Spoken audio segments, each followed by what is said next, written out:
All right, boys and girls, we are going to look at this story and look at how we can use evidence from the text to help us understand character traits. So Annie was an undersea princess and her father loved her very much. But Annie loved the world outside the sea and always dreamed of walking.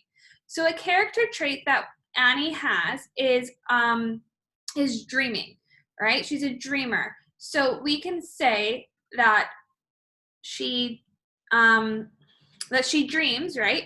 And that could be her character trait is dreaming. Now, when I want to say that, I can also say the text or the author said that she dreamed of walking on land, and that is how I connected it to the character trait. So you can use dreamed as also, and then refer back to the text. You can say, I noticed the author said that Annie dreamed of walking on land, or you can say the author stated dreamed of walking on land.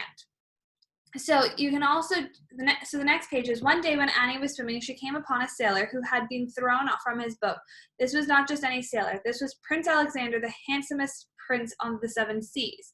When Annie saw him drowning, she saved Alexander and swam to shore. As she swam away, she thought, I will never forget him. And she never did. So we can say that Prince Alexander, a character trait of his, is he's the handsomest prince on the seven seas. Because that's a physical trait, which still counts as a character trait. And when you can say that is you can say, I noticed the author stated that Prince Alexander was the handsomest prince on the seven seas. Or you can say the author, I noticed that Prince Alexander was the handsomest. So you're using the text to help you understand. And you're referring back to the text when you're doing your writing.